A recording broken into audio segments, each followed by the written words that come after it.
পরশুরামের গলির থেকে বেরোলে এখানে হচ্ছে হাওড়া ময়দান মেট্রো, ডান দিকে এদিকে ট্রেন্ডস বা এসবিএফ সিনেমাসটা, আর সেখান থেকে যদি আমরা বাঁ দিকে যাই এই রাস্তাটা সোজা চলে গেছে সালকিয়ার দিকে।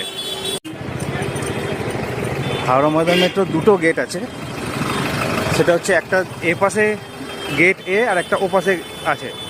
এই দিকের যে গেটটা আছে, যেটা মানুষ সাধারণত ভুল করে, সেটা হচ্ছে এই গেট এ দিয়ে যায়।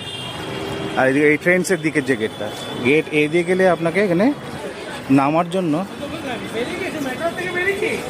এই সিঁড়ি দিয়ে নামতে হবে। কিন্তু এখানে কিন্তু শুধু ওঠার জন্য এসকেলেটর আছে, সিঁড়ি দিয়ে নামতে হবে।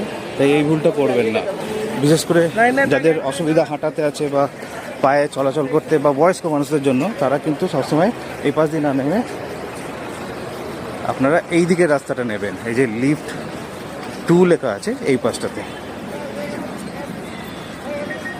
এটা দেখানোর উদ্দেশ্যই হচ্ছে যে এই ইনফরমেশনটা অনেকের জানা নেই, সিঁড়ি দিয়ে নামতে বয়স্ক লোকেদের প্রচণ্ড অসুবিধা হয়। তাই এই দিকের রাস্তা দিয়ে আসবেন। এখানে এলে দেখতে পাবেন ওই যে যারা সিঁড়ি দিয়ে নামছে ওইটা হচ্ছে ওই পাশের গেটটা, আর আমরা নামবো এদিকে লিফট 2 দিয়ে। এই লিফটটা দিয়ে কিন্তু স্টেশনে নামা যাবে।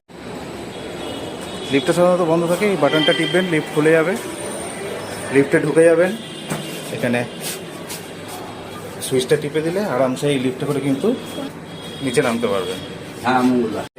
স্টেশনে এসে গেলে এখানে কিন্তু আর ভিডিও করা অ্যালাউ নেই, তাই এখানে কিন্তু আশা করি যদি মেটা গ্লাস থাকতো তাহলে ভালো।